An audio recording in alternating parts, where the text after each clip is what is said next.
ছেলেটা কে রে? উনি তো আমাদের সাবেক মন্ত্রী আজুর সাহেবের ছেলে সিয়াম চৌধুরী। বাবা মারা যাওয়ার পর এখন উনি নির্বাচন করবে। আর ভোট চাইতে গেলে তো মানুষ নানান রকম কথা বলে। স্যার ওই মানুষের কথা শুনতে আমাদের এভাবে বসে থাকলে হবে না। স্যার চলেন আমরা ওদিকে যাই। স্যার আমার বউ অসুস্থ, স্যার কিছু টাকা দেন। কত টাকা লাগবে আপনার? 10,000 টাকা লাগবে স্যার।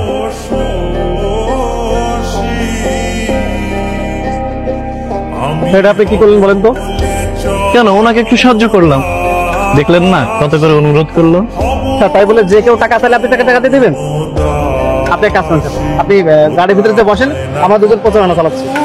যা স্যার আপনি যান। এই চল। তার মানে এই ছেলেই হবে আমাদের ভবিষ্যৎ মন্ত্রী? যদি জিততে পারে তাহলে এরকম মনে হচ্ছে। জিততে পারে মানে তো জিতে বসে আছে। এরকম একটা হ্যান্ডসাম ছেলেকে কে ভোট দিবে না? তোর দুলাভাই কখনো হারতে পারে?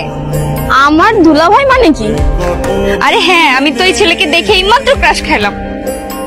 এখন আমি এই ছেলের পিছে কাঁঠালের আঠার মতো লেগে থাকবো, ওকে পটিয়েই ছাড়বো। এরপর আমাদের প্রেম হবে, তারপর আমাদের বিয়ে হবে, আর আমাদের বিয়ে হলে এই ছেলে তোর কি হবে? দুলাভাই।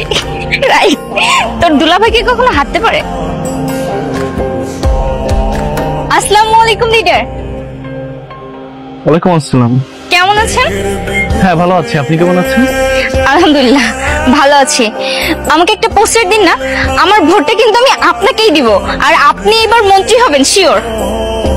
কিন্তু আমার কাছে তো পোস্টার নেই, আমি নাকি প্রচার করতে পারি না, তাই ওনারা আমাকে প্রচার করতে দেয়নি। কেন? আপনি লিডার, আপনাকে প্রচার করতে দিবে না কেন? আপনি যেটা বলবেন ওরা সেটাই শুনবে। দেন আমাকে পোস্টার দেন। স্যার কোনো সমস্যা? না, উনি একটা পোস্টার চাচ্ছে, ওনাকে একটা পোস্টার দিন। ও জি, এই নিন পোস্টার। আপনি কি পদপ্রার্থী? না, উনি পদপ্রার্থী এবং আমি ওনার পিএস। তাহলে আমি আপনার সাইড থেকেই নিব। আপনার থেকে কেন নিব? আচ্ছা আমাকে একটা পোস্টার দিন, আমি ওনাকে দিয়ে দিচ্ছি। এই নিন, ভোটটা কিন্তু আমাকে দিয়েন। হ্যাঁ অবশ্যই। মাশাআল্লাহ। আপনার কি গার্লফ্রেন্ড আছে? মানে মানে মেয়ে ফ্রেন্ড। মানে প্রচারণার সময় যদি সাথে একটা দুটা মেয়ে থাকে তাহলে কিন্তু প্রচারণার সুবিধা হয়। না থাকলেও কি না থাকলেও কি, আপনার এতে কোনো সমস্যা হবে না। আপনি তো এমনিই মন্ত্রী হয়ে যাবেন। আচ্ছা ঠিক আছে, আমি যাই। আল্লাহ হাফেজ।